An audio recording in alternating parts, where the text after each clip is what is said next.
Okay, in our last video, we talked a little bit about the kind of transitory period that is going on during the 14th century, which is when Chaucer is living and writing the Canterbury Tales. And um, he really kind of famously captures and satirizes life in the Middle Ages in the poem The Canterbury Tales. So, Geoffrey Chaucer, he lives during the 14th century.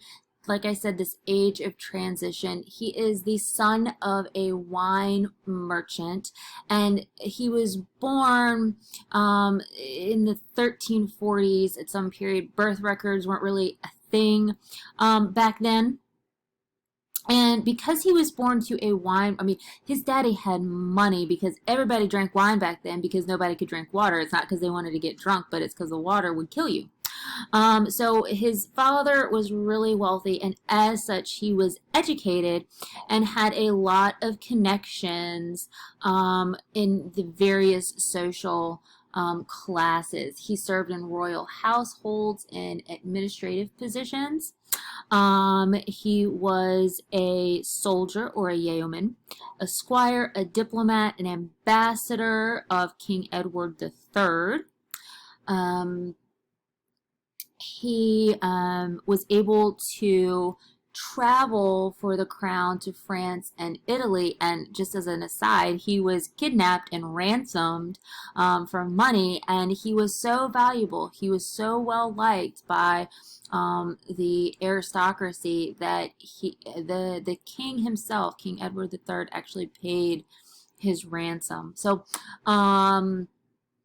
he had he was a clerk in the port of London, which basically meant that he kept books for the crown. He becomes a member of parliament. And my point is that really his career allowed for him to have a variety of jobs where he witnessed the kind of economic, political, and social changes and social ferment of the late 14th century. And his work experience and travels really afford him with the ability to see people from all levels of society.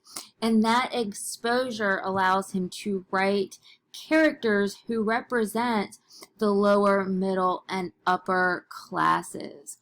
And really, Geoffrey Chaucer, he's considered to be the father of English poetry because he is the first to write in the vernacular, which means modern or common English. And like I said, this is, I mean, the language of the aristocracy is French. The language of the clergy is Latin, and the language of the peasantry is this kind of Middle English language. And that's the language he writes in. He writes for the common man.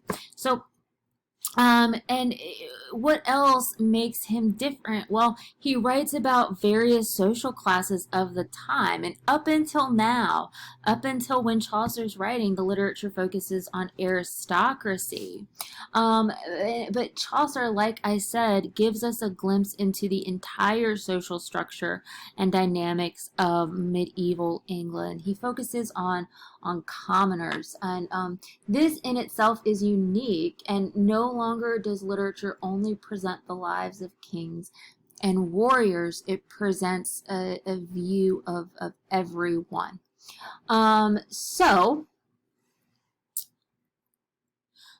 He's also, not only did he write I just want to mention, he also wrote other things besides the Canterbury Tales. He wrote the Parliament of Fowls, The Legend of Good Women, and Troilus and Cressida. He wrote a whole bunch of stuff. Ask me to show you my Riverside Chaucer. It's this really thick book. So anyways, but the Canterbury Tales is, of course, his most famous and well known. It is largely unfinished. He worked on this up until he died. And what's significant about the Canterbury Tales is that it's really a literary tour of popular fiction um, of the Middle Ages. It has romances, those Arthurian romances about human relationships. It has fabliaux, or these kind of raunchy, crude tales about humans and their base needs, like The Miller's Tale is an example of a fabliau. The Wife of Bath's Tale is an example of a romance. Um, these depictions of saints' lives, where they kind of anyways, saints' lives. There are moral tales. There are sermons about spiritual matters, exemplums, allegories, fables. Um, there, you name it, the it's in the Canterbury Tales, and he models this frame narrative where we have different characters telling different stories. He models it after an Italian author named Boccaccio and his literary work, the Decameron. And remember, I told you that Chaucer traveled to Italy. That's probably where he came in contact with people like Dante and Boccaccio. And essentially, the Decameron is a frame narrative of these 10 people who escape the Black Plague, and they tell stories at night to keep themselves occupied. Anyways, it'll sound familiar as we move on. But the premise of this story is that Chaucer is using a pilgrimage as a way for 29 characters to share their very disparate stories. And in order to understand what's going on in the Canterbury Tales, in the general prologue, in your individual tales, it's important to understand this concept, or this medieval idea of the great chain of being. And I know we briefly talked about this in Sir Gawain and the Green Knight, when we talked about the difference between providence and destiny and that kind of thing. But essentially, the great chain of being is this belief in a unilinear hierarchy that's akin to feudalism. Remember the feudalism slide? And it meant that your place on the chain determined by your distance from God. And essentially, if you leave, it's this idea of if you leave your place, you disrupt the chain. And essentially, the whole idea is that life is perfect if everyone stays in his or her place. And of course, we know that that's changing. Times are changing.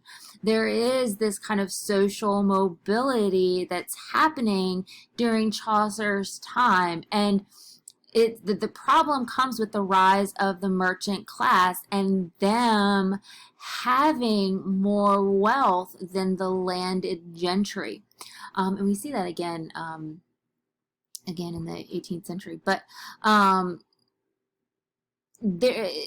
it's no one in the Canterbury Tales, none of the pilgrims stay in their place. So what is this story about? It is about these kind of dual opposing ideas of order and disorder on a personal level, on a social level, on a cosmic level. There's this kind of idea of class struggles, the roles of women in marriage, these estates theories, the rise of the merchant class, the difference between determinism and free will, fortune, chance, the meaning of truth, because everything, you can't take anything any of these people say for granted, because it is a satire. Who's telling me the truth and who's lying to me? And essentially what we have here is an analysis of society in terms of hierarchy, or the great chain of being. And if you bear with me for just a second. Each class, I'll talk about the different classes in a second, is described to show how it fails the ideal, implying that there is some sort of moral judgment on these people who are on this pilgrimage. We are meant to judge them as being a good person or a bad person. Okay, so there is essentially a structure of this poem, and it is a frame narrative. And what's a frame narrative? A frame narrative is a story within a story.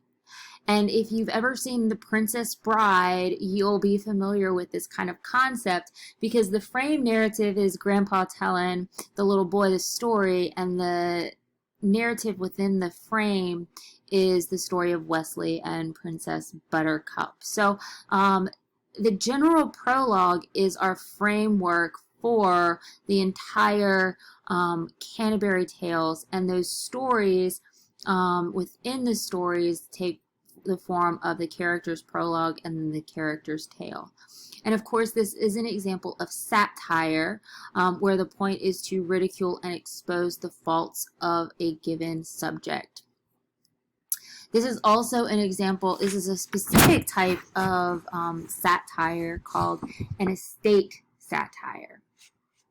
And an estate satire basically means that Chaucer is exposing the three estates or socio-political groups in England at the time he's writing. We have those who fight, or the aristocracy, because we don't have anybody higher than a knight on our pilgrimage, those who pray, or the clergy, and those who labor, the peasants or the lower class. And in estate satire, as in medieval literature in general, writers have less interest in developing characters and the way we think of them, and more of an interest in depicting types or stereotypes. So consequently, the pilgrims on our journey can be seen as representing the group to which they belong rather than unique individuals. And by the time Chaucer is writing the Canterbury Tales, the church had been in existence for over 1400 years and was considered to have become corrupt. So consequently, the tales told by various members of the clergy in the Canterbury Tales, as well as their profiles in the prologue, should be read as telling us something about the state of the church. That's not to be confused with how Chaucer feels about Christianity. Likewise, the tales told by members of the aristocracy and the lower class should be seen as representing something about that group of people as well. So what is the point of all of this? Well, the point is, what's the point of satire? It's to hold a mirror up to society and ask them to change. And so, having said that, I am going to stop here, and I am going to pick up with the general prologue. I am not having you guys, I'll explain it in the next video. So this is the Canterbury Tales and Geoffrey Chaucer in a nutshell, and I will be picking up with the general prologue in our next video.